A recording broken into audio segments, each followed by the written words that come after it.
So hello everyone, and welcome to the final session for Women in Astronomy. And this session is being chaired by me, Priya, and Min Yili. And we have 5 talks on this, rather 4 talks, and after that we will have an open discussion. So the first talk we have is by Alshaimaa Saad, and she'll be talking about career challenges, problems, and consequences in the Middle East. Alshaimaa, over to you. Thank you very much. Actually, good morning, good evening, and good afternoon, everyone. Today, I would like to talk about the career challenge, problem, and consequence in the Middle East.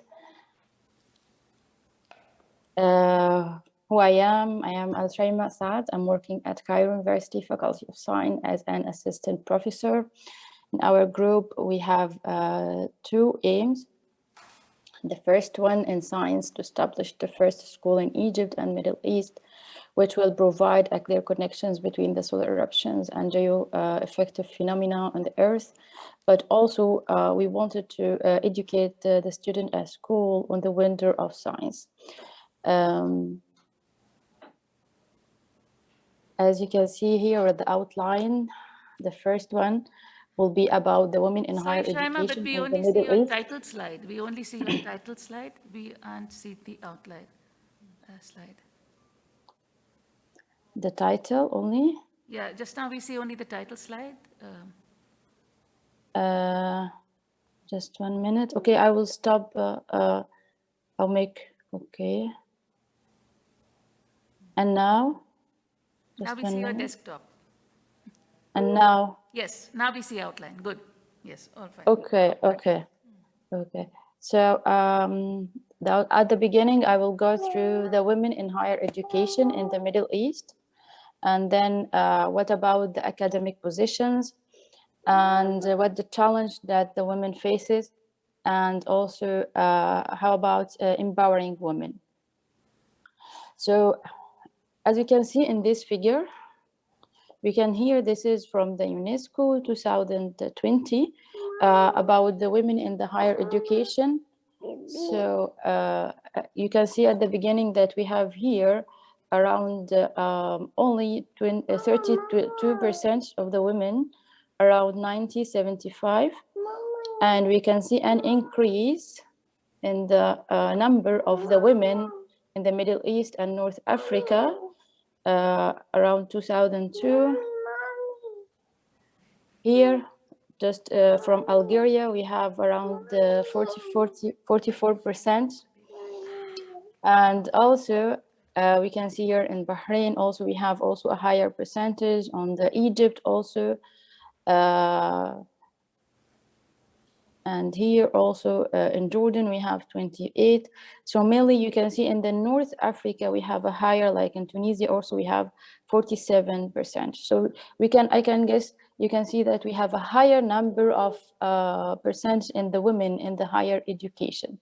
But what about the academic positions to have a leadership position? So can you just give me 1 minute? 1 minute, sorry. Sorry.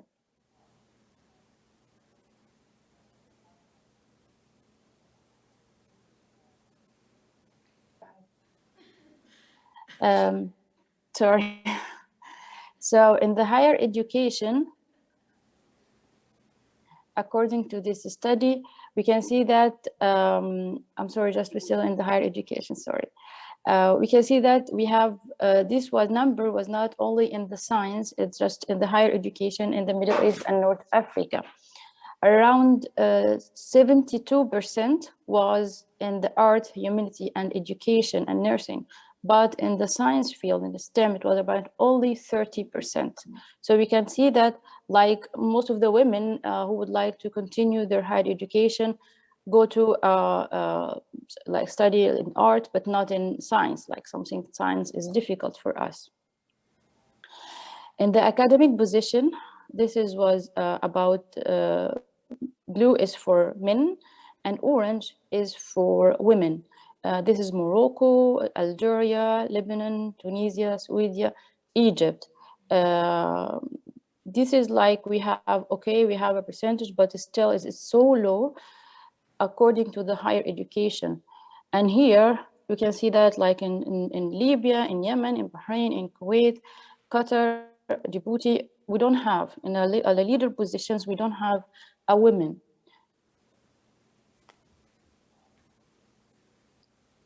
So one can see that we have a large number, in the higher degree in the Middle East and North Africa, but their access to the tenure leadership position is still difficult in institute.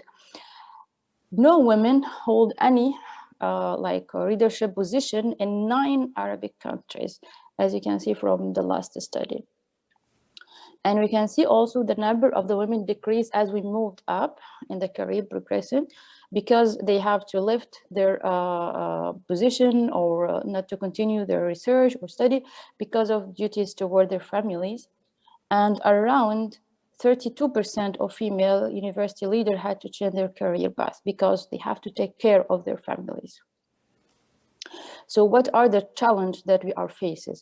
At the beginning, I would like to talk about 2 females. The first one is May Shehali. She is from Egypt, actually. She finished her study in science and computer science. And then she went to UK to continue her master and PhD. And she's still now working in University of Bradford. She said that 2 young women from very different backgrounds and stage in their education asked her if a successful academic career in computer science was possible for someone like them. And they meant someone like them, female. Also, Meryl Kopetsky, she said, one of the main worries about graduating is not necessarily secured a job, but is being accepted in a workplace. So I think this is 2 stories that reflect what the women faces in the field. So the first one, we have a lack of confidence. Like the women felt, okay, I cannot do this. This is only for men in science. Men are better than women. Women are not interested. And successful women behave in masculine ways. This is the stereotypes that we have. And this is come also from a women, not from a men only, or from a society. The women feel like someone like us. The second one is about the social and family pressure. From this study, there was done in the Middle East and North Africa study, a half of the study reported that because of their working hours prevented them from spending quality time with their families. Also, like a half also, that their work responsibility demands more of them, of their responsibility to their families. Around 24 of the women from this study state that they have a sexual harassment, verbal or physical, in this study. Okay, what about gender discrimination? Most of the countries in the Middle East and North Africa, to be in a leadership position, you have to be chosen not by election, not about your career progression, but about to have to be selected by political leaders represented by the Minister of Higher Education and the Prime Minister. Mainly it will be a male.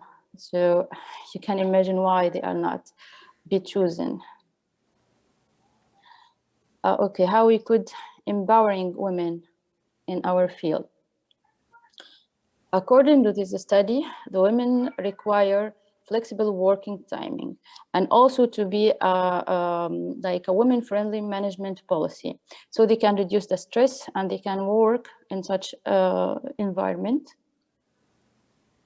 In general, we can see that in all the countries, many countries, we have like most of the countries would like to be acknowledge-based economics, which mean that to use science, engineering, and so on, which means that this will attract not only men but also women in the field.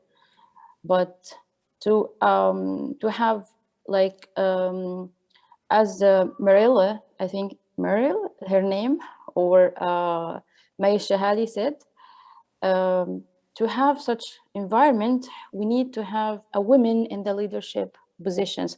So this is will reflect positively on the girls' education. They will feel like this is a safe and healthy workplace. And also this is well boosting their productivity. When I will see that in my, the head of our group is a female, I will feel like, okay, this is a safe and I can work in such a place because there are women, someone like me. In the same, Mai Shahali said that, okay, to have a women in such positions, this is will convey the message that women can achieve anything in all the background, in science, in art, in humility, in anything, in engineering. If we see that we have such a women in these positions, you will get there and you have got your back. From my point of view, that we should have a funding or a scholarship only for women.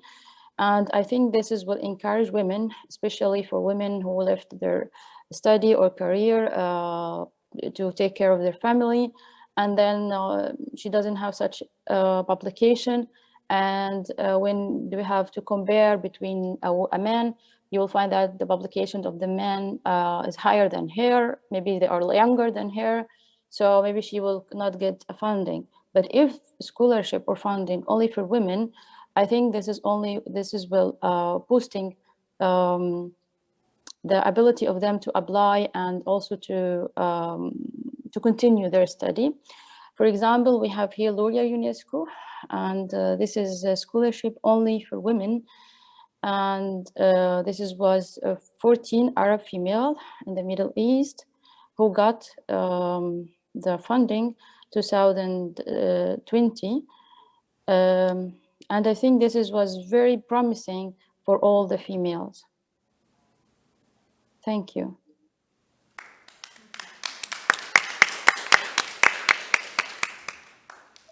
Yeah, thank you so much, Alshaimaa.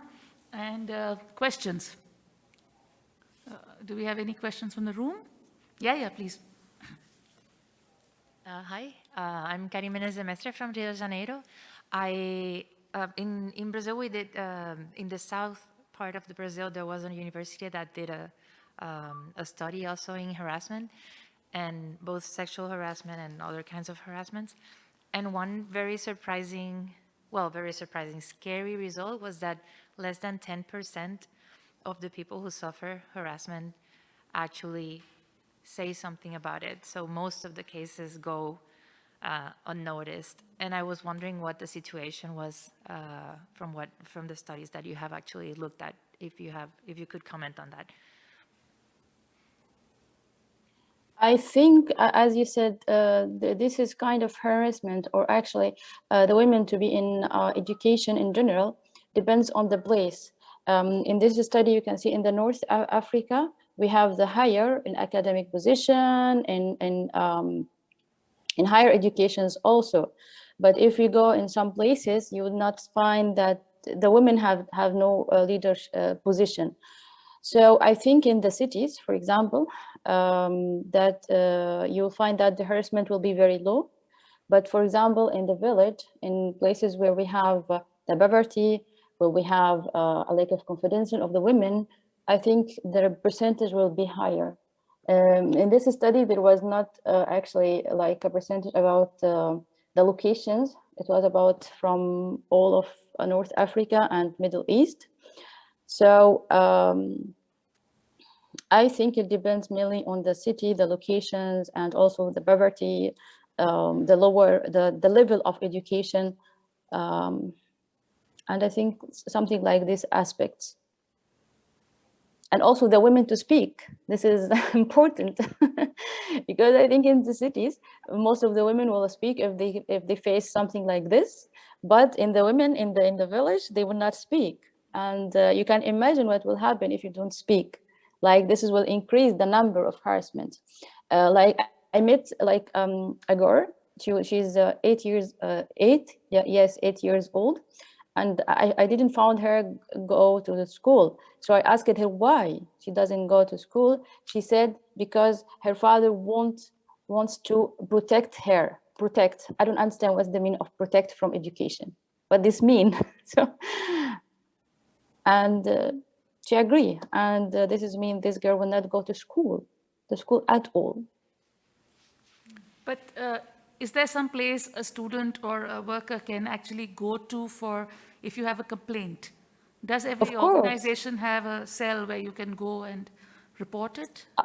A lot of places in a different locations, but the women, they have to speak. The females have to speak.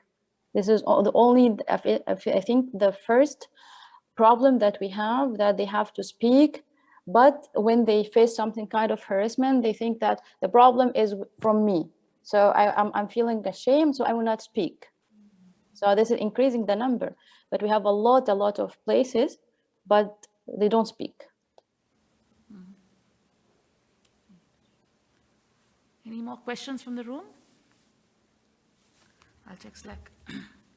Right. So, Alshaimaa, I have a question. Already, I have an observation that I could see that you could concentrate very well on your presentation in spite of your daughter demanding some attention from you.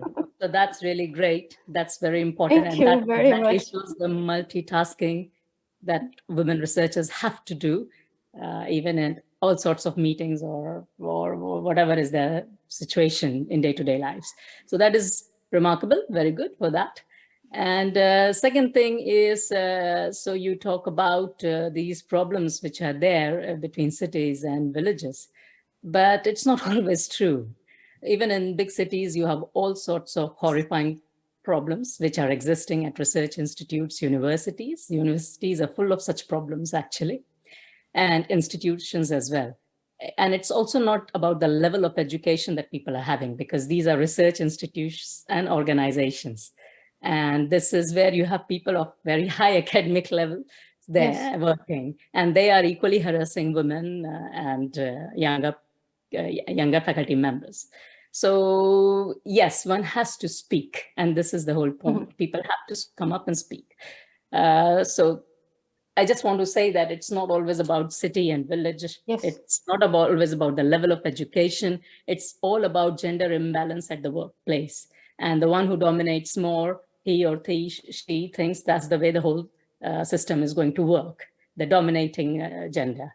And that's exactly where the problem is. We have to bring in the consideration, the ideas from both the genders and weigh it equally, and then design all sorts of policies which are relevant for that workplace. That's one thing. And then we have also started this section on our webpage. You know very well, because you are a part of the organizing committee member. We have started this section on the webpage where we are starting to put in all the testimonials and the harassment issues that we are getting from women researchers. So we are trying to post it. It is coming to us anonymously. People are not putting in their names. We don't want to also put anybody's name or put blame directly on anyone. But we are kind of building a resource which can be used by research institute, organizations, IAU, everybody, so that they can start to frame their code of conduct for meetings or even at workplace. It can be a resource for everybody to look at and to see in under what conditions all sorts of problems that women are facing. And it's not something which used to happen 50 years ago and it's not happening anymore. It is still there. It is existing. It's just, as you have rightly mentioned, people don't speak about it. So we have this platform now, and everyone is welcome to send their observations, their comments, and their experiences. They can share it, and we are going to post it. So that's it. Thank you. Thank you very much, Mamata. Actually, I would like to comment shortly. First of all, about being a mother. I have a lot of friends that they also a mother, but they couldn't continue because they couldn't find a funding. And actually, because when they went to any kind of positions, they got a regression, because they think that you have a baby, so you cannot work, like have a baby reduce your ability to work. Of course, they will take from your time, but this is will not, I mean, decrease your mentality or how to think. Yes, so you have the same brain, you have the same everything. They will take some of your time, but you still can work. So this is the problem that I think, a big problem that we have faced in the Middle East. And also, yes, I agree, not only about being in the village or the cities will be the main factor, only the factor to have harassment in your places. We have a case that was in the American University, which is in Cairo. And this is from higher education and it's private. So you can imagine this is in the higher educations, and like around from one guy who did harassment for like 90 females, 90, and they didn't speak, 90, not only one or two, like really didn't speak. So yeah, it's not the main factor, only the factors, and we have another factors. Yes, exactly. Yes, and thank you for your last comments. Thank you. You want to say something? Any more comments from the room? So I think this is the only session where we've even got up this issue. Nobody has, somehow it's happened that none of these sessions we have touched upon sexual harassment. So if there are any comments on that, it would be good. Yeah. Okay, should we, so let's thank Alshaimaa. Thanks so much. Thank you so much for a good talk. Thank you very much, everyone. And we'll move to our next speaker, Jolanta. So Jolanta Nastula is going to talk to us about gender balance in CBK PAN.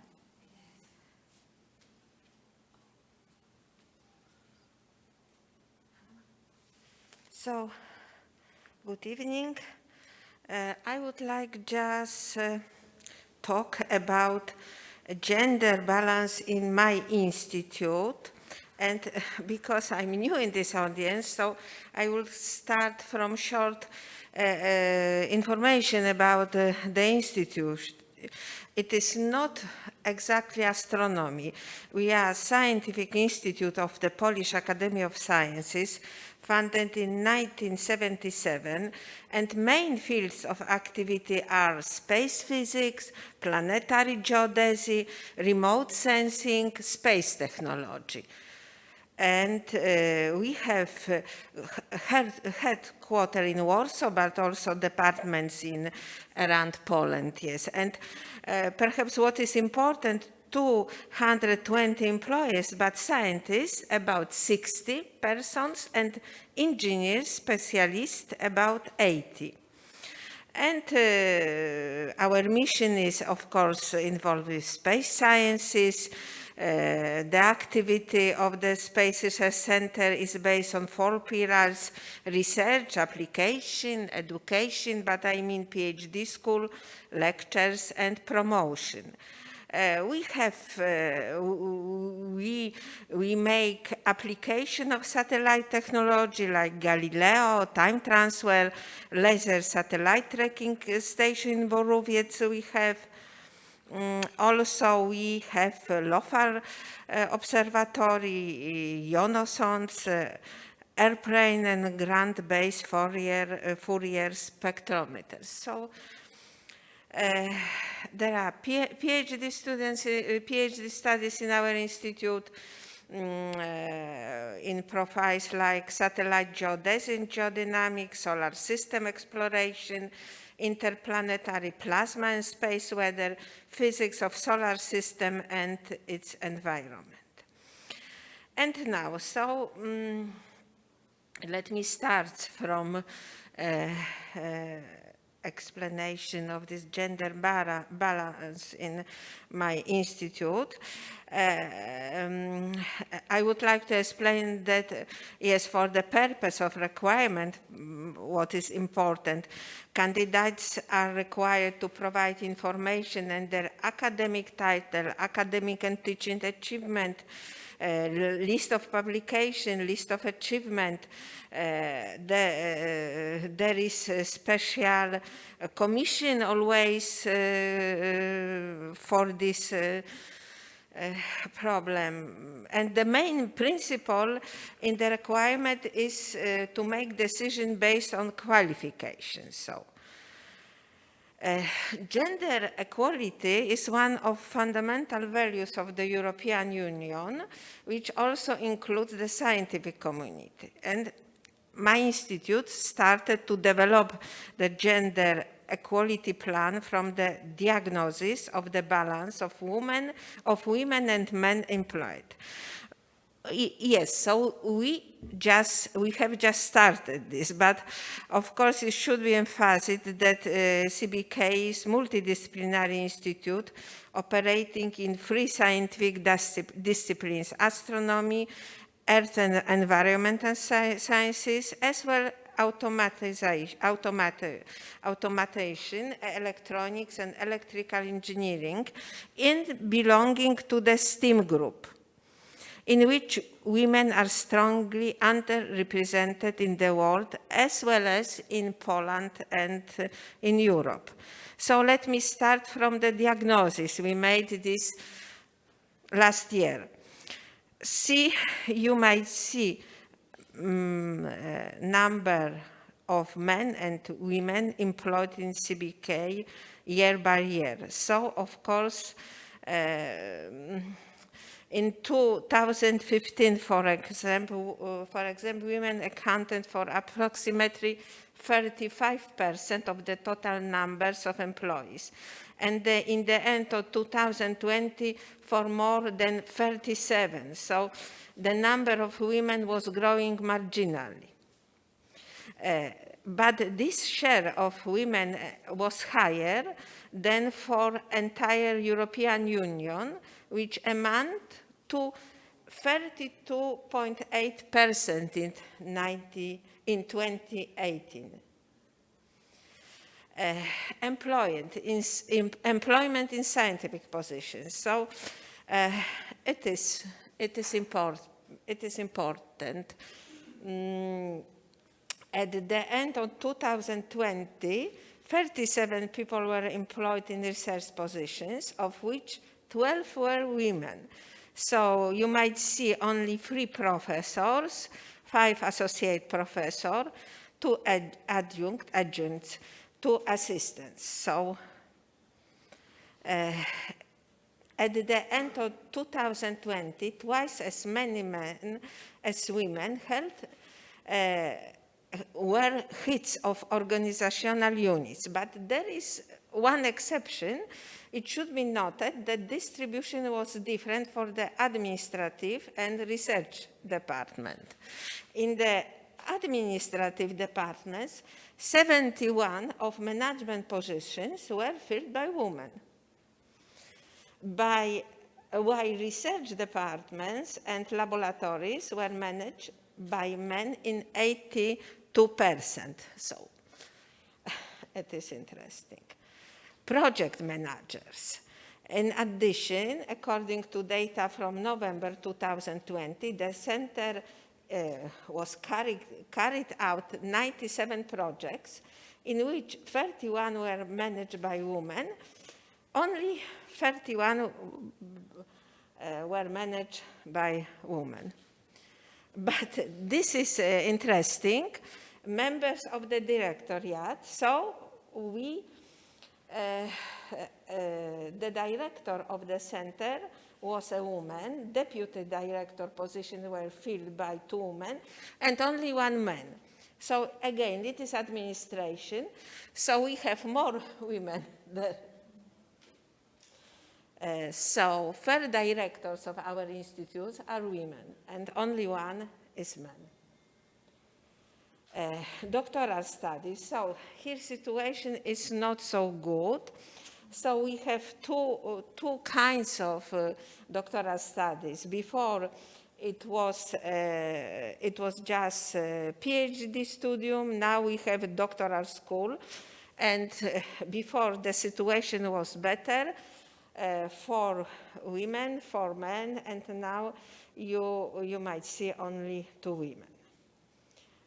So it was our first diagnosis, and we have a plan, but in the fact how to change this, because it is of course connected with situation in the STEAM area, in the STEAM, because just there are not candidates, women's engineers, which would like work in our institute. Thank you.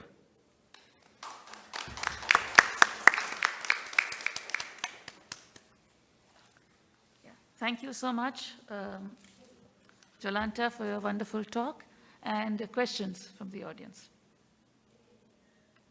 Do we have any questions in the room? Yeah, please.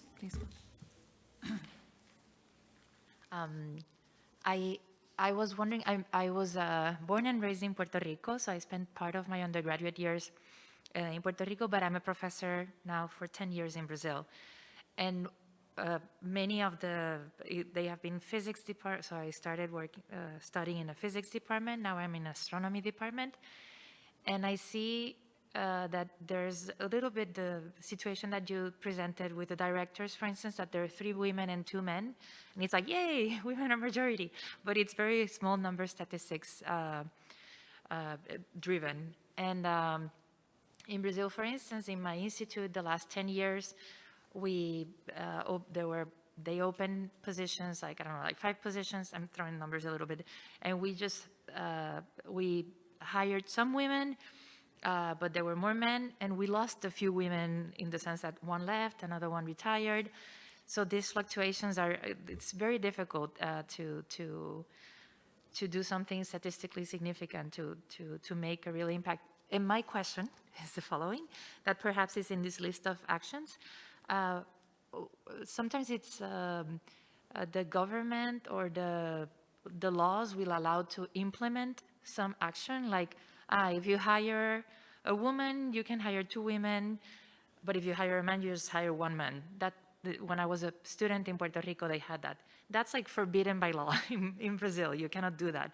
And I don't know what kind of actions have you been implementing? You mentioned training the people. Have you started? Have you seen an impact on decisions? The only one is work with high school or with teachers, because we could not say that we would like to have only women, because it is against constitution of the Poland. So we will break the law. So we could not say something like this. But do you then, it would seem you say anti-discrimination training for managers and team leaders have maybe like selection committees have been through this training like prior to making these decisions, so they're like conscious about the unconscious biases perhaps before making these selections, and maybe they will make some sort of internal correction? You know, the main problem is that in the fact we have no candidates, good candidates being women for managing projects and in this discipline. So it is main problem. So. Yeah, thank you. Any more questions or comments?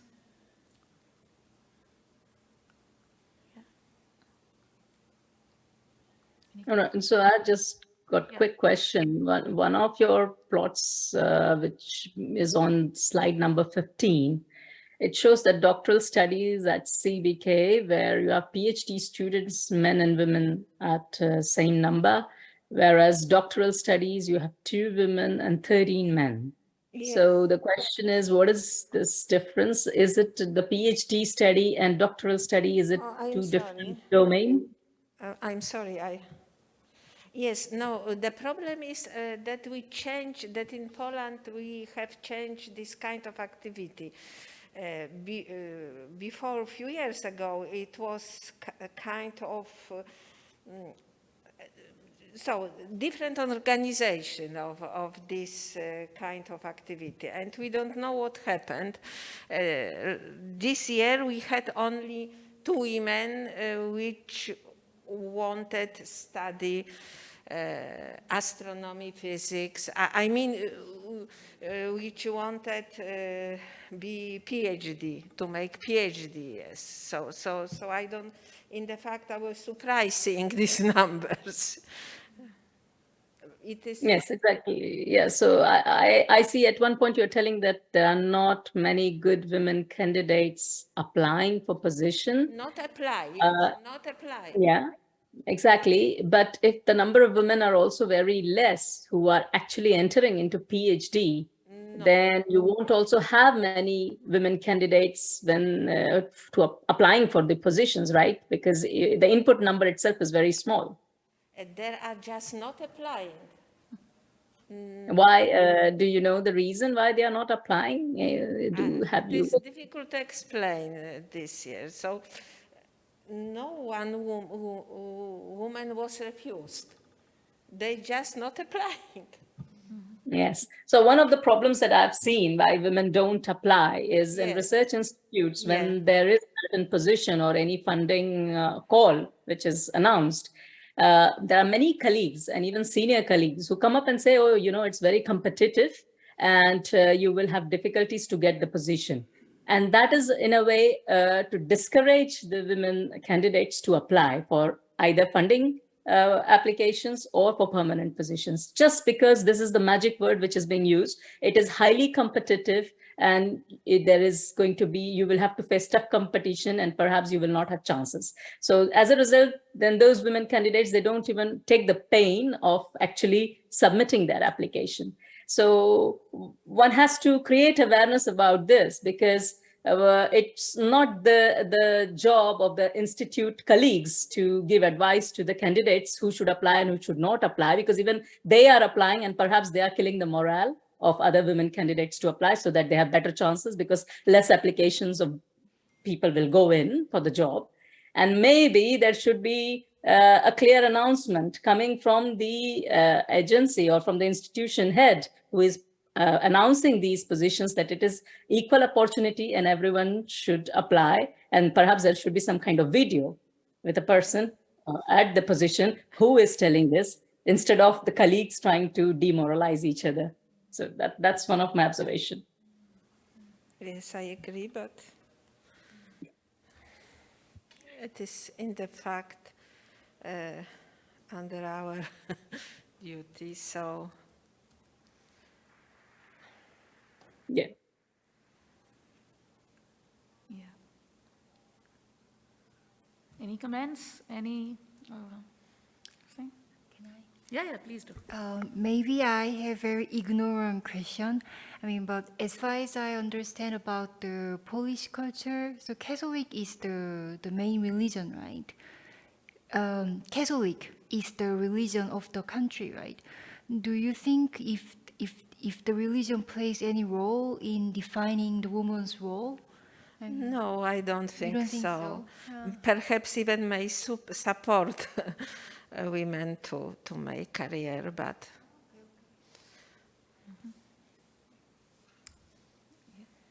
So let's thank Jolanta for a lovely talk. Thank you so much.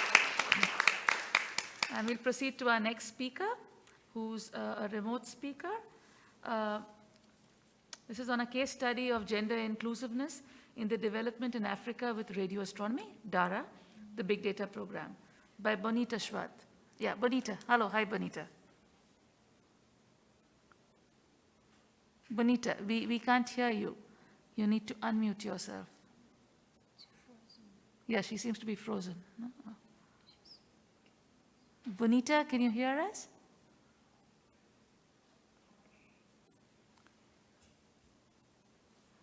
Bonita. You are frozen on the screen. Sorry? We are frozen in the screen. Yeah. We are frozen or she's frozen? Okay. Oh, wow. Very good. Yeah.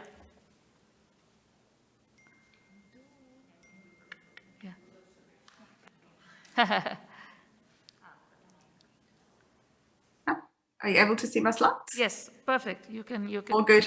All right. I think what I'm going to do, I'm just going to turn, I think my camera is turned off, just so that when there are some wobbles in the internet, it won't disturb the presentation.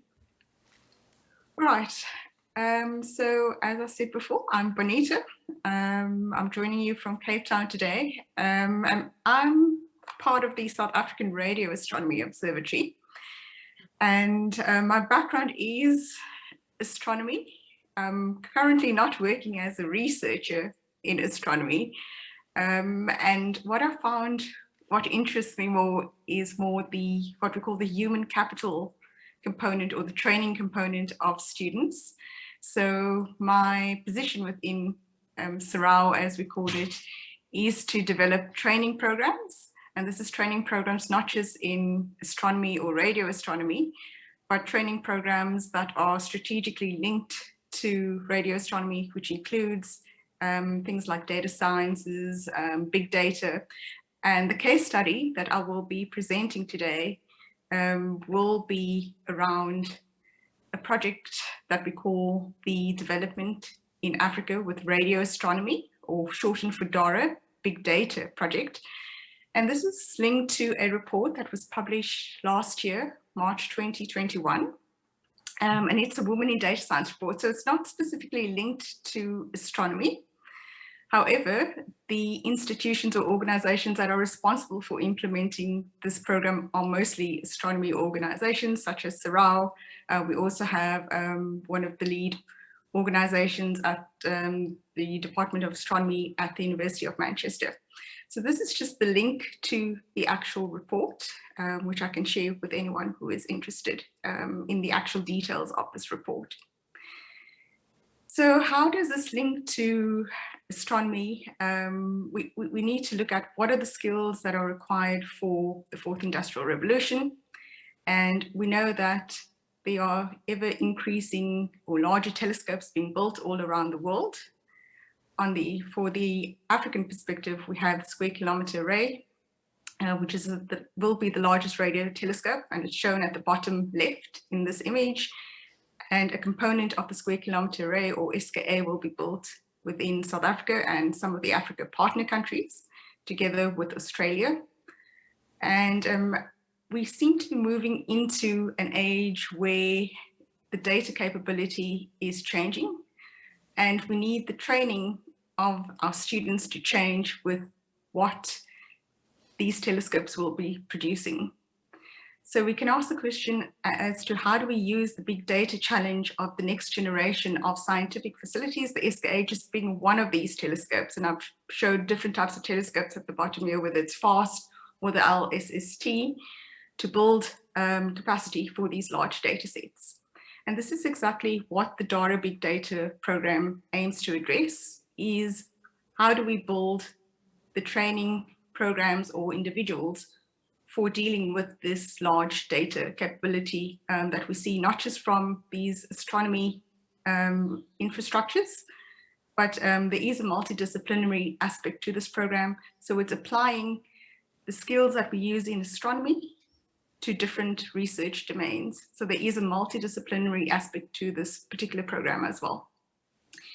Now, the Women in Data Science report refers to a number of other types of reports, and I've made specific reference here to the Global Gender Gap reports, which are produced on an annual basis by the World Economic Forum. And this report uses different pillars to measure what the global gender gap is, not just globally, but at a regional as well as a country level. And it has signified that there has been significant reduction in the educational attainment gap on average. This is due to more women and girls having access to education, as well as increased levels of completion of their primary, secondary, and tertiary education. However, just because more girls are completing, we could say, a primary, secondary, and tertiary education, it doesn't mean that the skills are aligned with what is required for professions of the future, And these are professions within the data science, AI roles within different sectors. So this report has given a percentage to what these professionals currently are within data science and AI roles. It says that less than a third, 26% of these professionals are employed in data and AI roles are women. And this is because the skills that women have are not aligned with these professions, as well as the barriers that are encountered when women enter these types of positions leads to them being underrepresented in many of these roles. So we need to understand what is causing these gender gaps. So what is the DARA Big Data Program? As I said, it's the full name is the Development in Africa with Radio Astronomy Program. And it looks to increase the human capacity within Africa in research and skills in data-driven science and associated technologies. And this program builds on what is the skills required for the SKA telescope, which will be the world's largest radio telescope and is seen as a scientific driver for research relevant to the 4IR. And it's provided training and development opportunities in data science since 2017.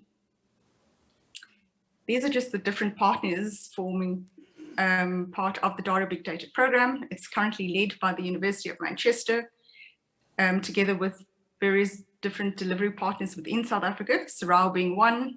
We have the Inter-University Institute for Data Intensive Astronomy. I know that's a mouthful, which provides most of the cloud infrastructure that is needed for the training, as well as carrying out of hackathons and other training. And this is in collaboration or partnership with the IAU Office of Astronomy for Development. There are also a number of UK institutions involved in this initiative, and they're mostly responsible for hosting of master's or doctoral students. So for this particular case study, we looked at two aspects, a demographic analysis being one, to understand what is the gender gap in these training and development initiatives, and the second component being a Women in Data Science survey, which is looking at what factors potentially contribute to the gender gap. And the overall aims of the report being to provide recommendations that will increase women's participation in current and future initiatives, as well as building a data science or AI community that is representative of women on the African continent. I'm going to just chat about very briefly what these initiatives are that form part of this program. So at an introductory level, we have two types of initiatives, a Big Data Africa School and data science hackathons. The main difference, well, firstly, what these two types of initiatives have in common, they aim to induce data science and machine learning to students. And the big difference between the two types of initiatives is the Big Data Africa School is a longer type of event. It's usually 7 to 10 days. And the focus is on hands-on training. And the students will mostly work on specific projects, and these projects may not only be in astronomy or radio astronomy. It can be applied to various different areas, whether it's health sciences, we've had agricultural type of projects, and a range of different other areas. The Big Data Africa School also focus on skills for industry sessions. So making sure that these students are exposed to data scientists working in different areas within the industry, as well as a soft skills component. We expose the students to business development and entrepreneurial type skills. The data science hackathons are more shorter types of events, 2 to 3 days. And these, to be able to train these students in such a short amount of time, we use a combination of tutorials and hands-on training to be able to train the students through these types of events.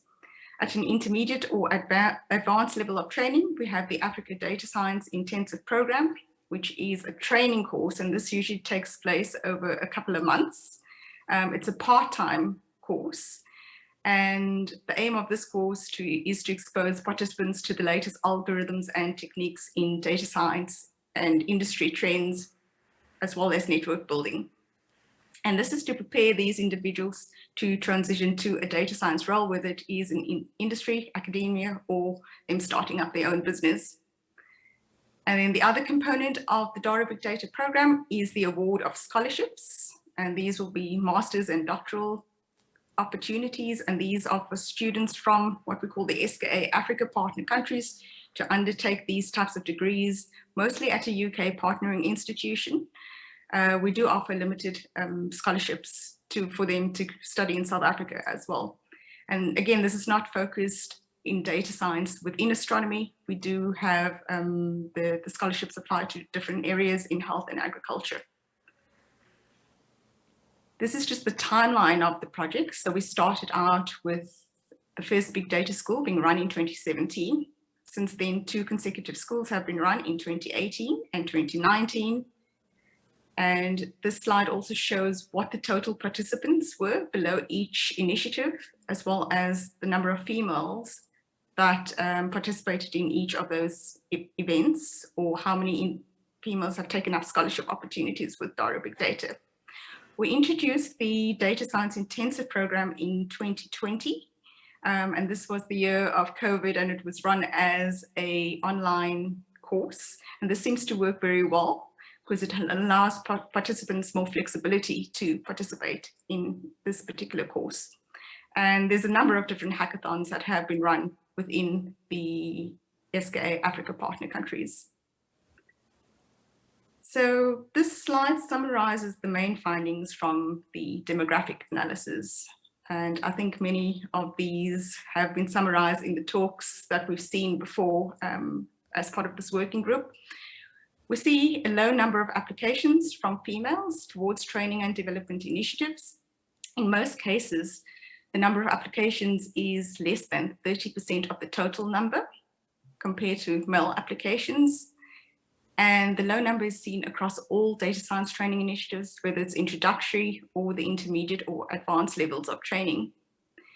Secondly, we've seen a small increase in female participation in these initiatives since 2017 to 2020. And the female participation has increased regardless of the low number of applications, which is a good thing. And this is just the inclusive nature of the program. We try to push female students into these types of programs. So this is done in different ways by defining how many women we would want to see in the program. And we found that putting down an initial amount or a quota, I don't like to use the word quota, does work very well to ensure that we do have female representation in these programs. We've also found that female candidates were more likely to persevere through the pre-assessment phase. Some of these programs do require some sort of assessment to be able to be part of these programs. And we found that female applicants are the more of the types of applicants that we receive to be persevering through maybe a difficult type of assessment. This is contrary to what we see for the men who would submit an application. It might not be a great application, but they still seem to think that they are very confident in what their application being accepted. So this is one difference that we've seen between male and female applications.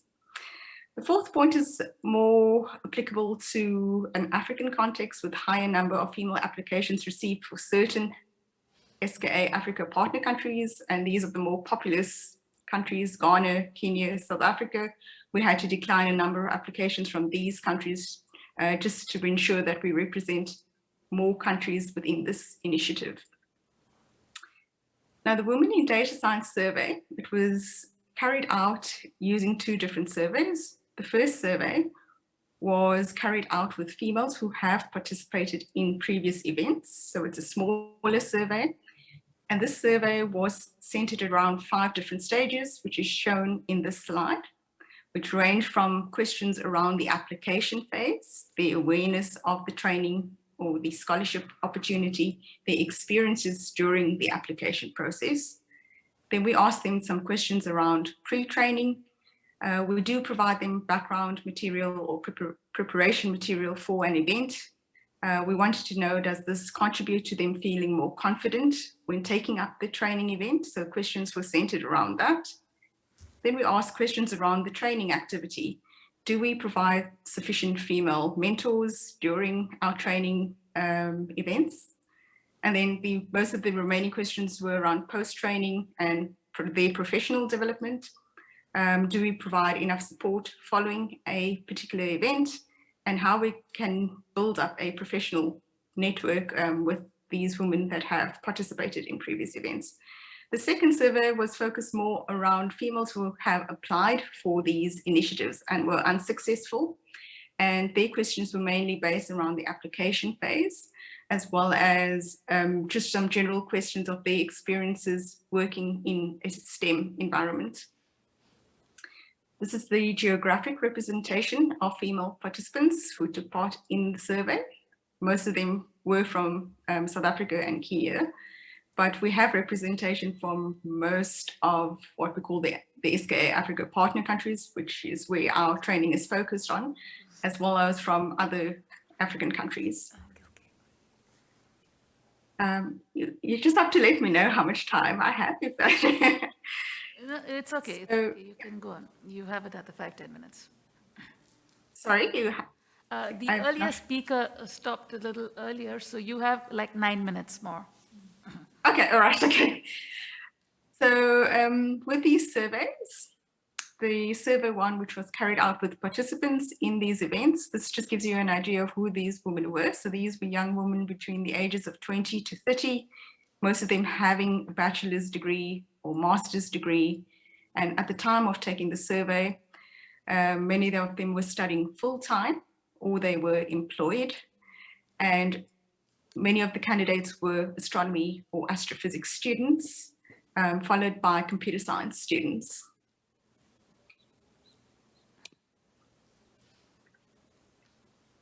So for the first survey, this just summarizes the results for that particular survey. We found that over 60% of these women were not confident about submitting their submissions for a particular event, which was contrary to what we found to male candidates.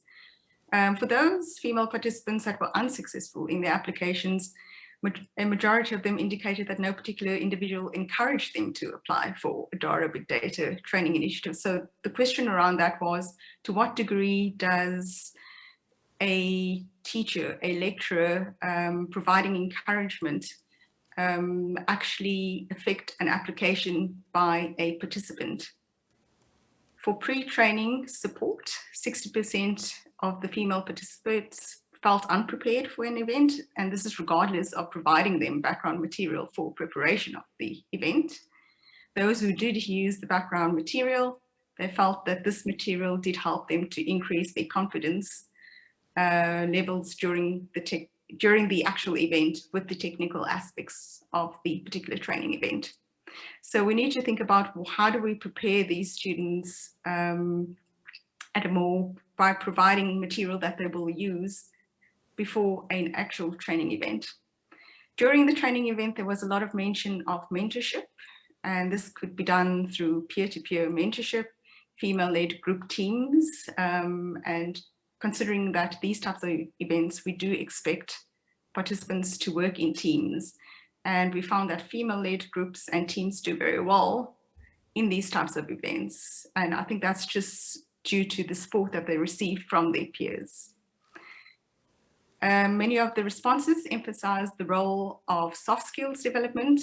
Many of the females felt that the soft skills development, which is coupled together with the professional competencies or your technical skills, that helped them a lot throughout the event. They would like to see more of that through these events. Post-training, we found that a number of the women would recommend an event to their peers, which is a good thing.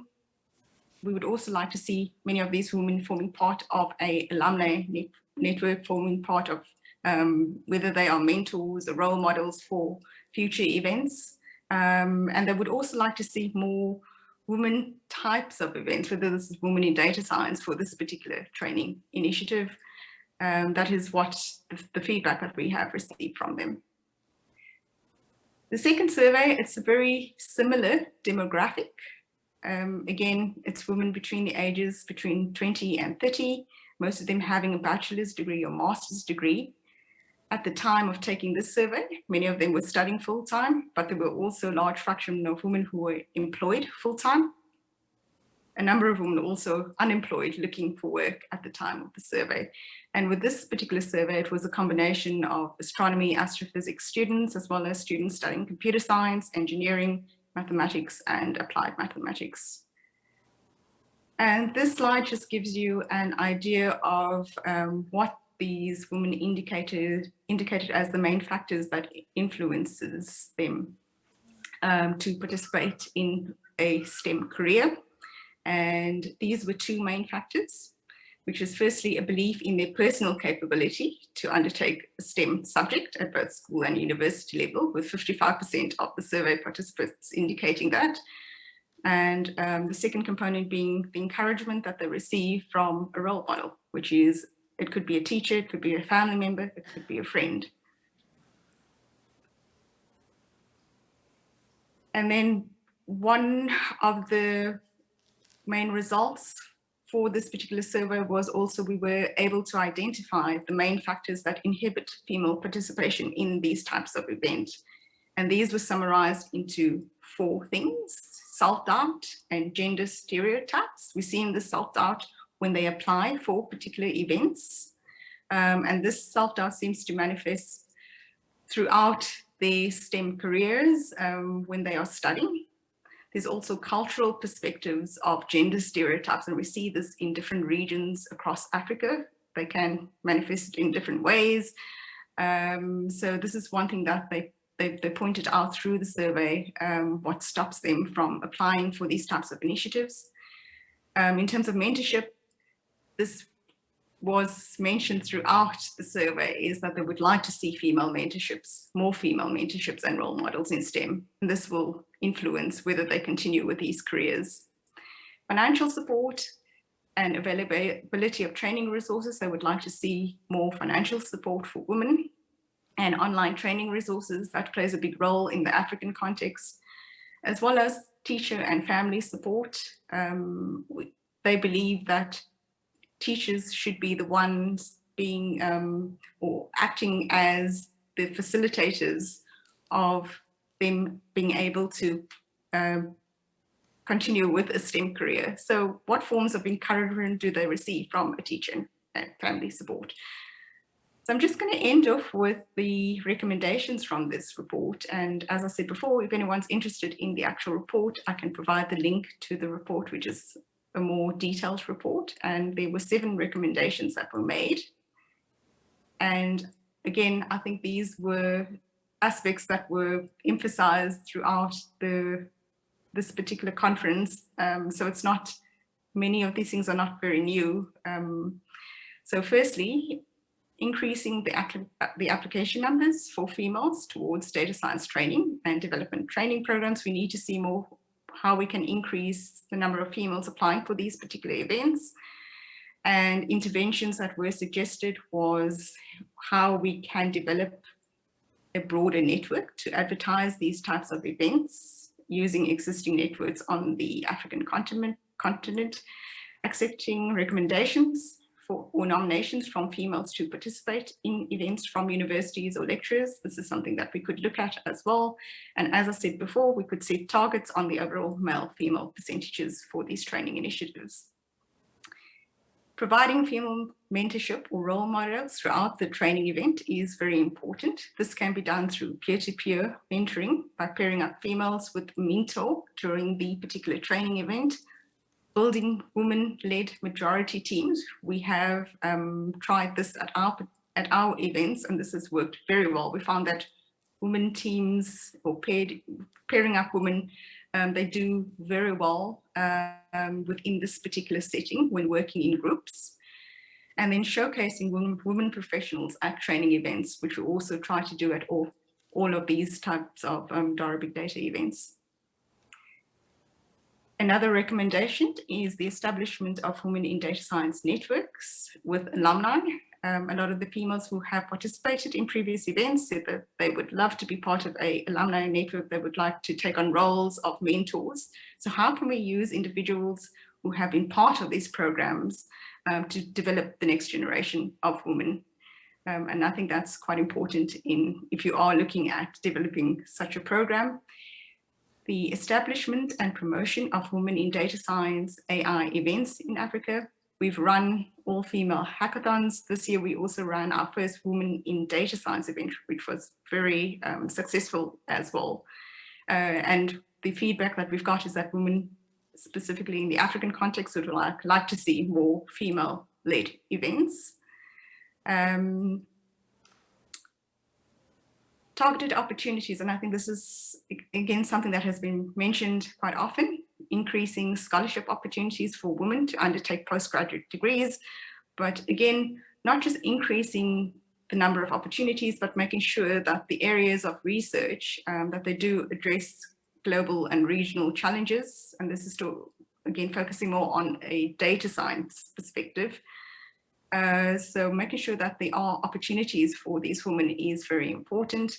And then carrying on these types of offerings that we have been working on through workshops, schools, and offering online training resources. And then this is the last recommendation, which is something, again, it might be specific to the African context, but many of the women within the survey mentioned this, is embedding basic computer training in skills and girls at primary and secondary school, so at a very young age. And they felt that girls will be at an advantage by entering into the technological age if basic programming skills are learned very early. And this still remains a big challenge within Africa, where at a school level, many of these girls will not have access to even a computer. So I think this is a big challenge if Africa sees itself as a representative continent going into the fourth industrial revolution. So I'm going to leave it over there, and that's the access or link to the report, and I'm happy to take any questions. Yeah, thanks, Bonita. Thanks for a very good talk, and you have your first question here. Hello, I am Itziar Arechaga from INAOE, Mexico. I also am the director of the International Schools for Young Astronomers. I was very interested in your report, also because I have realized that we haven't done any women in astronomy studies in our school, I am embarrassed to say. So apart from the report, which I am going to read, I would like to request whether you could actually share with us your questionnaire.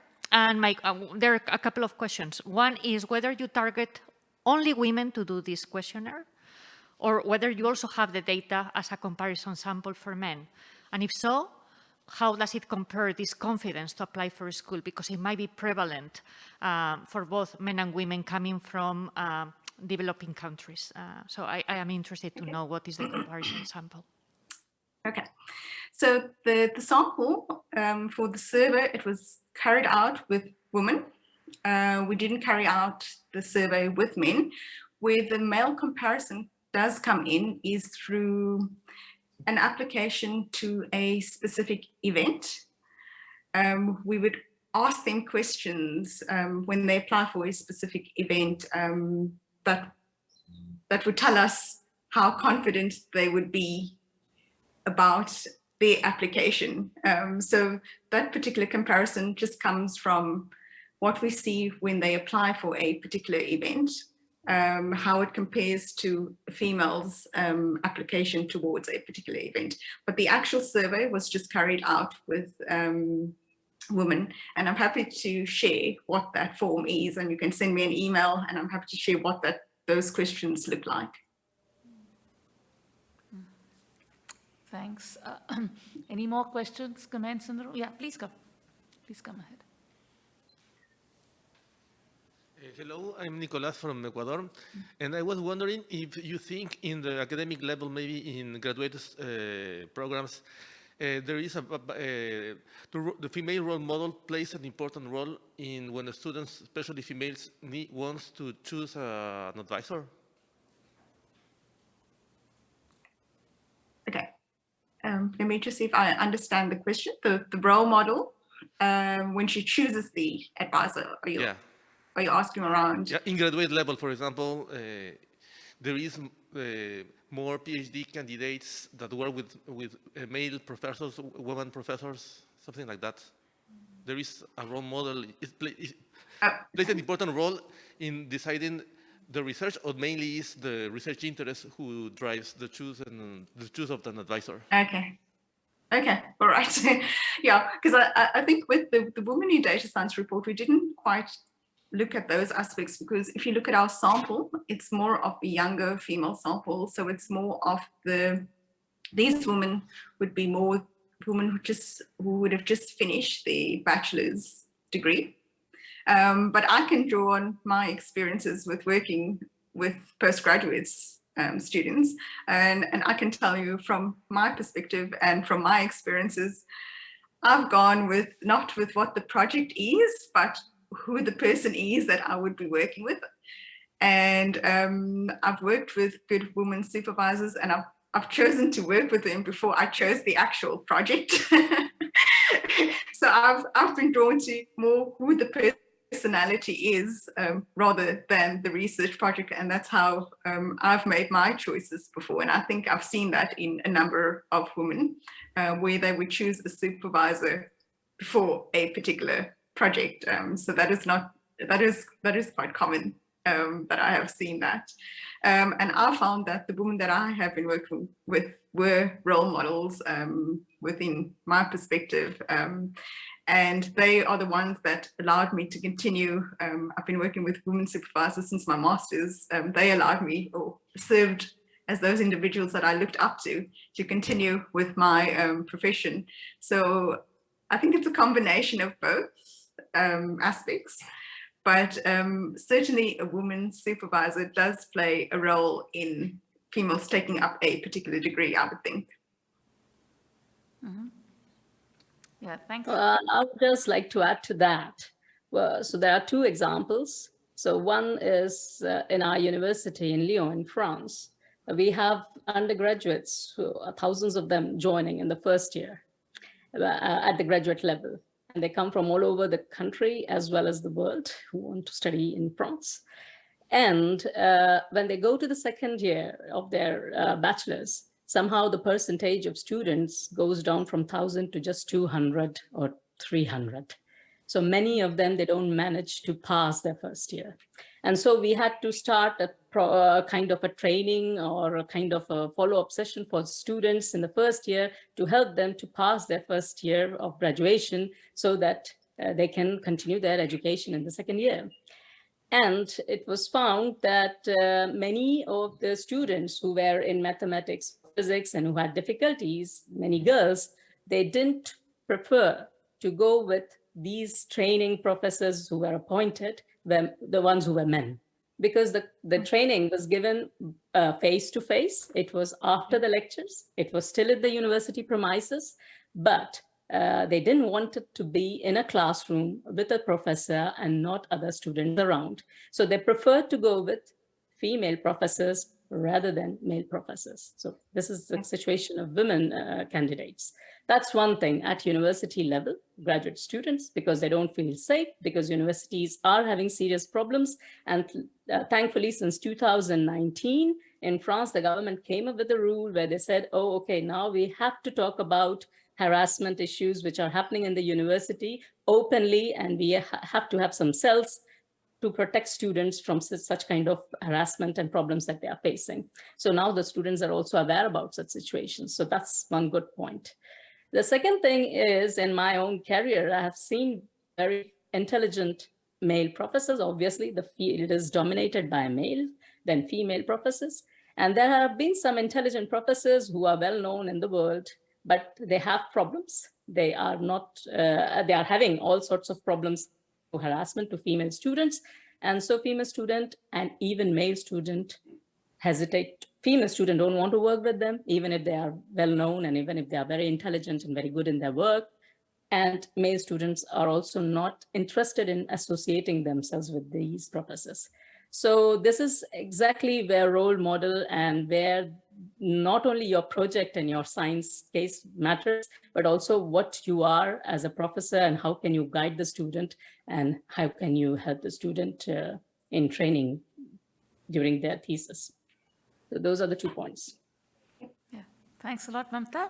And thanks, Bonita, for a great talk. I'm sorry we have to move to the next speaker. Something you want to say? No, I'm good. Thank you. Thank you very much. Yeah. So thanks, Bonita. And we move on to our next speaker. We have Karin Menendez-Delmestre, who's going to be talking on the Supernova Foundation, mentoring young women on the path to a career in physics and astrophysics. Karin. Hi, good afternoon. So thank you very much for the opportunity. Thank you, Manta, too, for the opportunity of having this space to give this short talk on actually 2 subjects. I will talk a little bit about this Supernova Foundation. It's mostly just descriptive and kind of a shout out if you're interested in participating. But I would also like to talk about this movement that has started in Brazil, Parenting Science, concerning the specific case of women and maternity. And I thought it was very nice to actually see the first talk that we had. We had another participant in the room, and that is something that the pandemic in a way kind of brought this to an evident proportion that we could not ignore. We shouldn't have been ignoring before, but it became more evident when work really literally entered into our houses with a video camera. So just briefly to talk about the general context, we have been hearing in the many aspects in which we see this leaky pipeline. Right now, actually, it was being discussed how at the university in Lyon, many students come in, and then after the first undergraduate year, a lot of students are not there to continue on the field. A leaky pipeline is kind of expected because people who start studying science for different reasons, they will actually leave the field along the trajectory when they're getting their career diplomas, etc. However, the issue that I want to point out here is obviously the preferential loss of people who do not fit with the typical expected appearance or behavior or whatever, typical image of a scientist.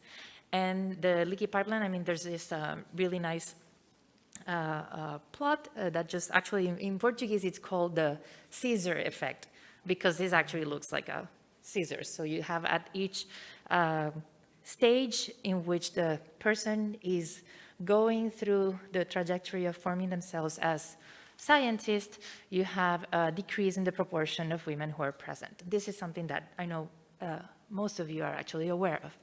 And there are many reasons why this happens. We heard a little bit in the first talk, there was some,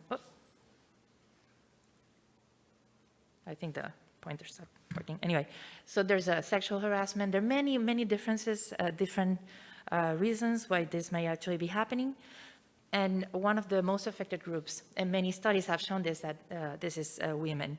Now, it's I think it's a nice cartoon that represents that what's the matter is the same distance, just there are perhaps a few extra hurdles on the path of people who do not conform to the image of what a scientist should be.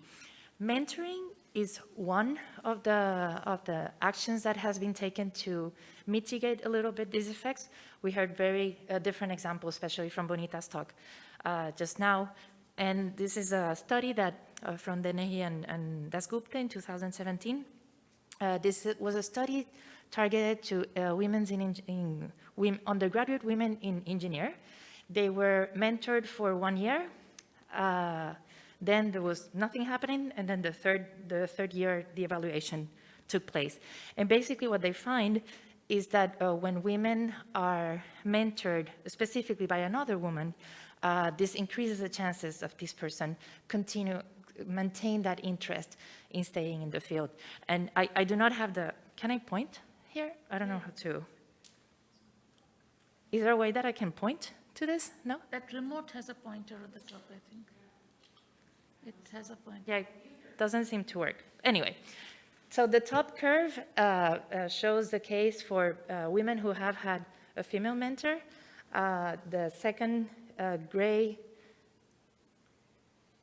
no, the pointer, yeah. Yeah.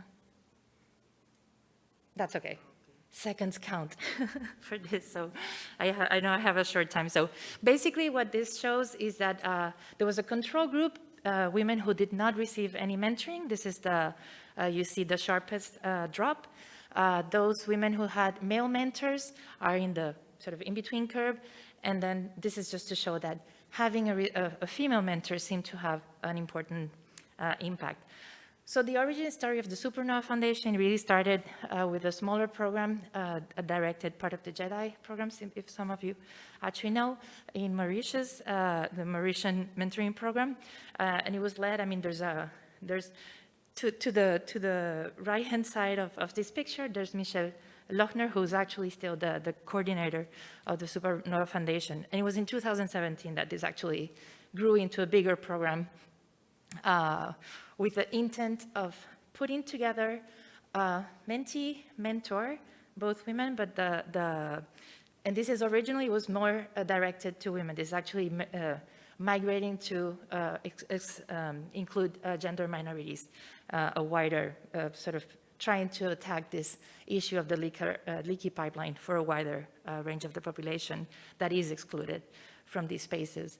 But right now, so there are 200, almost 240 mentees, over 100 mentors from the different fields, but mostly astronomy. There's the idea is that mentors, mentor and mentee, they meet twice a month. Each mentor has 2 students, and here is just to show you the distribution of mentors. You can see that there's it's actually quite varied, with perhaps a little bit more representation from the United States, Spain, and Canada. And this is the distribution of students. And you can see, actually, I wanted to say, Priya is one of the mentors in the Supernova Foundation. And I think she might have something to do with the fact that there's such a big proportion of students from India that are participating in this program. Look, this is the pink region that you see there. But the thing is, like, this is an international program.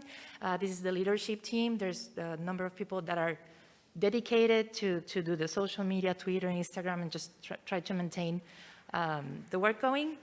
And we have learned some lessons through this time. I mean, creating an online community seems to be something that is very good for the students. There's a Slack channels that are very actively used by students to ask questions about asking for postdocs. So the students do not only have access to their mentor, but they actually have access to the entire online community. And this was actually just, it started just at the beginning of the pandemic, so it's more recent, the access to the whole online community, and this, it seems to be used quite heavily by students. And although we rely a lot on mentors and mentees to sort of make their own rules a little bit in the meetings, we have also organized, the Supernova team organizes webinars to discuss CV writing and many other aspects, networking, searching for jobs, and other aspects that are quite important for students that are either undergraduate students or graduate students navigating the ups and downs of academia.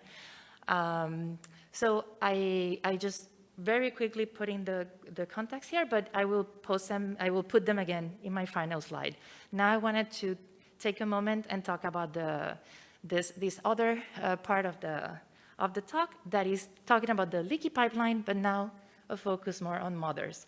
Now this is kind of like an older slide, so this is from 2009, but it's just a good good visual illustration in English that how you can see that there is a leaky pipeline that preferentially loses women, but there's a distinction here again for married.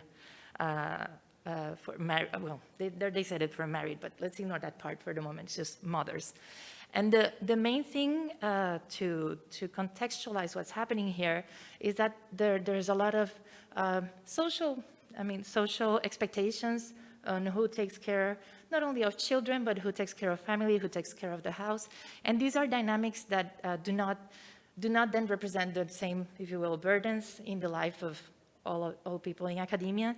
So there is this double burden that that falls on the shoulders of certain part of the population, but there's this equal merit criteria. There's not a difference in the way that things are evaluated. So if women are doing more of the work at home, either for taking care of the family or of the children, an elderly parent, or just an elderly neighbor, or taking care of the house, it ends up having an impact in the production, and having this equal assessment, it's bound to give some problems. But the main thing here to talk that I want to present to you is this movement, Parenting Science. So it started just by five professors in the south of Brazil. It was 4 professors, mothers, and 1 dad. And in that sense, note that it's not mothers in science, it's parenting science. This started in 2016. And the main goal was really to bring numbers to the table. I mean, this is something that we have been seeing worldwide, in the United States too. There's all this STEM movement also for mothers in science. But this was a really nice movement that started in Brazil. It actually has expanded now to over 100 ambassadors. I'm an ambassador in Rio de Janeiro, and they're in the corner with my 2 little rebels. And this has actually expanded also to Colombia. So there's Parenting Science in Colombia. They also received the Nature Research Award, which actually was very nice because it gave international attention to this movement. And basically this summarizes this quote. I'll just read the last part that summarizes the main point. It's to generate primary data on the barriers and the impact of motherhood in the scientist's career. We've been promoting affirmative actions and inclusive public policies to ensure women's access, permanence, and progression in STEM. And one of the main things that they did was to provide these numbers, so look at the impact of parenthood in the academic career within the Brazilian community. And this was you can also already know there's a certain bias on the respondents. Certainly people who are more interested in a subject will respond to surveys. So we had like over 2,000 women responding and over 300 men responding. And these were just some of the questions that were posed. Who's the primary giver, or how the housework distribution is at home. And this was also very nice data that we were able to find the numbers for Brazil. When the birth of the child, then you can actually see the productivity taking a nosedive a little bit. Maybe not even immediately, but just, depending on, these are just years, but if you actually look at it for months, very often women who are expecting, they will kind of accelerate the process and try to publish the paper. So maybe the first 6 months for the maternity leave in Brazil, they will still continue, the papers will continue appearing, but they were just posted like right before they had the children. But this is, the impact that was measured was like this. But we know that there are other studies that point that this impact actually extends out to 12 years. So when children actually go beyond the 12-year-old stage, apparently women start to regain a little bit more of the productivity. So one of the main things that this produced, so it's like we have the numbers, and it's more difficult to fight the numbers when you present this to funding agencies. So this actually was a big push for nationwide policies. And one of them was, for instance, to include a clause on CVs that indicate whether you took a maternity leave and when. And this is very relevant within the Brazilian academic community because we have a platform where all CVs appear. So this is something that is very formatted in the sense that when they have that clause, people have the option of using it. This is not enforced. We're not forcing anyone to put that information there. But the intention was like, well, when funding agencies are evaluating your CV, your production, they see, wow, this person stopped producing in 2016 and kind of really took it slow for the next couple of years. They can actually match that and see that there was a maternity leave, so an indication that that person had a child. So this was one of the things. And specific to the pandemic, I will not go into all of these details, but there was worldwide, there were a lot of articles and shout outs and social media screams about how the submissions of papers by female scientists was really taking a nosedive. And the same thing actually happened in Brazil. This is just a histogram showing the publications just relative. So this is a proportion with respect to men. So 30, 40 with a bit of a high there, the proportion of women submitting papers. And you see that in 2020, the second semester, it took, again, just dropped to 13%. So there was another survey that was, the data was collected between April and May in 2020. And there we had over 14,000 respondents. And it was just very generally just showing for graduate students, postdocs, and professors, what the impact in this case was, are you able to work remotely? So it's a very general question. And there was also an interest in looking at the difference in impacts when you consider also racial distinctions. And it was very evident that on the one hand, women were being more affected, Black women were being even more strongly affected, and women with children too. So this is for the grad students, and you can just focus on the, there's a lot of information, so on the top right. So that's the case for women and men, like, are you able to work remotely? Like, it was tough for everyone, but not in the same way. This is for postdoctoral fellows, and this is for professors with a distinction with respect to those that have children and not. And this was another question, just were you able to submit papers? This was directed to professors, and you can also see the impact on how it did affect, papers that were supposed to be submitted, male researchers without children, 76% were able to submit these papers, the rest were not able to. But then if you look at mothers with children, sorry, the font didn't work out well, then you had less than 50% of these women were able to submit these papers. So just there are a number of recommendations that were put forward, and I guess more notably is that funding agencies, thanks to this push, and it has been a very active push, like making as many TV appearances, social media pressure, writing papers. There have been many papers that have come out from this movement. One very important impact that this had was that funding agencies now in Brazil, almost all of them, they're slowly, almost all of them, not all of them, but both state and federal, they actually have changed their assessment period. So for instance, fellowship will consider, or a grant, will consider how productive you have been in the last 5 years or 10 years. They have included a clause saying, if you are a mother who had a child in the last 10 years, then the period that we will consider for your productivity is even longer. So kind of a way of actually correcting for this. So this has actually been very important, but I think one thing that cannot be forgotten is like we're just trying to correct a little bit the situation, but empathy is something that is very important, that professors need to consider this when they're dealing with students that have children, in the same way, just when you have colleagues that have children, et cetera, et cetera.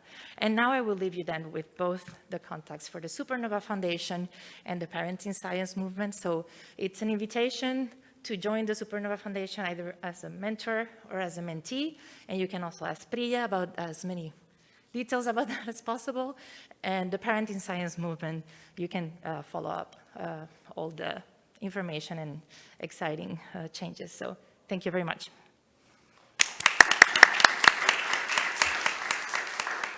Thanks a lot, Karin, for a very nice, yeah, and actually I think we did not cover the COVID that much in our sessions, which is probably something we missed out on. We should have done it more in detail, but you covered up a lot of it. Thanks a lot. Thank you. So any comments, any questions? Yeah, please. Yeah, I'm curious if you know of a study or if there are statistics out there as far as like how many women are we losing in astronomy, let's say over their early career, like they are starting within 10 years, what percentage of women are dropping out, or in 15 years, what percentage of women are leaving the field? So I think one of the, I mean, maybe. Your leaky pipe plot has that, right? Sorry? Your leaky pipe plot. Yeah. I was going to go back to that one because it's always good to have an illustration. Sorry, okay, yeah, a little bit. So this is 2009. It's been a while, but basically this makes a distinction between women who are single, women. It's terrible that it talks about single and married because it doesn't have anything to do with the issue, but whether they have, well, it may actually have something to do because taking care of family, I mean, being together with somebody else's family. But so what they show here, it's like that married mothers, for instance, when you enter in tenure, I mean, basically just pointing to this. Sorry, it's not big, but anyway. So the PhD, it actually just starts at the PhD, but we do lose, I mean, we start losing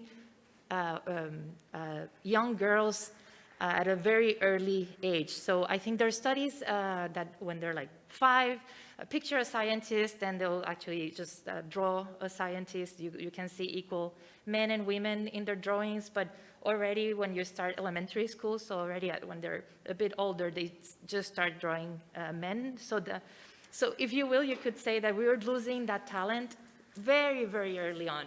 I have been focusing more on the loss of talent once they are already within the university. And the previous plot that I have does not make that distinction between men and women, but here in this part is actually what the loss continues all the way through.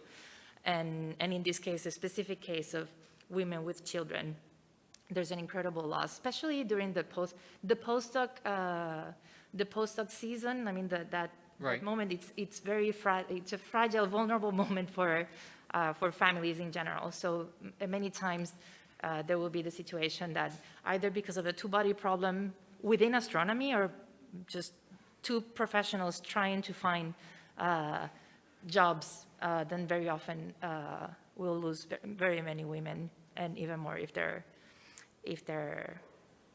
mothers. Right. Yeah, I can look into other studies that I could send you, but yeah. Thank you. But yeah, thank you.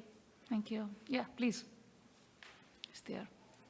So I was actually glad to see that there are some palliative measures for parents. I was wondering whether the parents in science, having gone beyond the extending period for evaluation, it seems to me that if you actually just extend the period, but the impact is longer than 5 years, it means that you need to overachieve after the period in which you are more required to be a parent. So have you done any survey within the parents in science to see what other evaluation palliatives they think that they will be good to implement? So just to kind of see if I understood the question, because sometimes we want to answer a question and we just put in our ears a question that we wanted to answer. There is a detail that if the evaluating committee is looking for how many papers per year, and they, instead of considering 5 years, they consider 10, but say you were a PhD student, I mean, adding 5 years is not going to help you. It's actually going to bring it down. But the way that committees, for better or worse, usually work in Brazil is that they will look at the absolute values, which is terrible for young astronomers versus more senior astronomers. But at least if you are considered many times, the grants are either for young astronomers or mid-career astronomers or senior astronomers. And because they just look at absolute values, then it will actually just allow you to put a few more papers inside that pot. And in some cases, they will actually say for each child, they add a certain amount of years. So that kind of varies. Aside from that specific recommendation that has been adopted by many funding agencies, there are other ideas sort of floating around because there is still unconscious bias at work, but there's nothing formal. I mean, one idea that I even heard at another session here was, you know, if you have a minimum, like as a committee, you say, all of these research scientists, they have what we need to consider them, I don't know, good enough for this grant. And then just make a toss and then just do it aleatory. Like if you do it random, you're kind of minimizing the whole thing about unconscious bias and all that. That's very difficult to convince a funding agency to do something like that, because we live in a meritocracy, and so we are trying to at least make some corrections so that we don't budge too much that system. But other corrections have not been put forward. I would be very interested if you have further ideas on places, but what has been tried and seems to be having a bit of an impact is that, but this just started like 2 years ago, so there are no numbers to actually show an increase of women or so, but I'll let you know the next IAU. Yeah, thanks a lot, Karin. And sorry, I'll have to stop the discussion because we have 4 minutes for the next sessions to start. So thanks so much, Karin. Thanks for a lovely talk. And I'd like to thank my co-chair and all the speakers of the session for their wonderful talks. And we look forward to seeing you at the next General Assembly, where we'll again be meeting. So thank you very much. Thanks very much for coming, and see you. Bye-bye.